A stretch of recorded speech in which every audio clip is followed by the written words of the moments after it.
আর বাড়ি শুদ্ধ লোকজন জেনে যাওয়ার পরেও তোমার কোনো বিকার নেই? তুমি কাল আবার ছুটে গেলে ওখানে?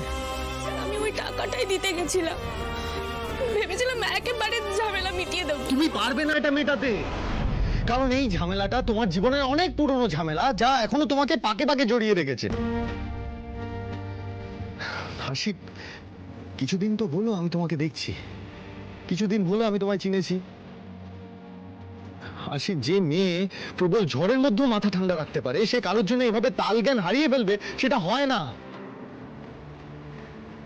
আসলে কি জানো তো হাসি, কেউ মুখে যাই বলুক না কেন, আসলে তার বিহেভিয়ারটাই বোঝা যায় সে আদতে কি চায়। মানুষের না চোখ কথা বলে। চোখ দেখে মানুষের মন পড়তে পারলে আমার মনটাও পড়তে পারতেন স্যার।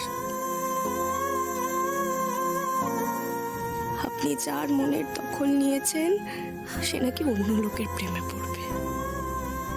আমার কপালটা এরকম কেন বজরংবলী?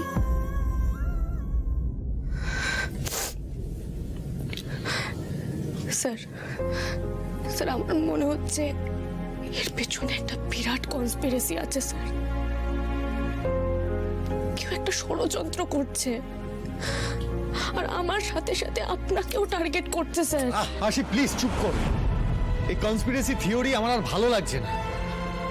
আমি নিজে যা দেখে নিয়েছি, যা বুঝেছি, সেটাই যথেষ্ট আমার কাছে।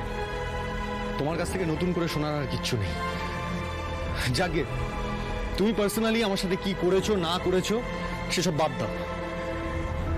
বিশ্বাসের মর্যাদা যে কেউ রাখতে পারে না সেটা আমি বুঝে গেছি ভালো করে। আমি যেটা স্যার, আমি আপনার বিশ্বাসের মর্যাদা রাখি। আমি যেটা বলার জন্য তোমাকে এখানে ডেকেছি সেটা আগে বলে নিয়ে আসি। শোনো আসি, 6 মাসের এই কন্ট্রাক্ট ম্যারেজ তুমি অলরেডি ব্রিচ করে দিয়েছ। সবাই জেনে গেছে আমাদের এই নকল বিয়ের গল্প। আমার আর কোনো উপায় নেই, ইনফ্যাক্ট আমার আর কোনো ইচ্ছেও নেই।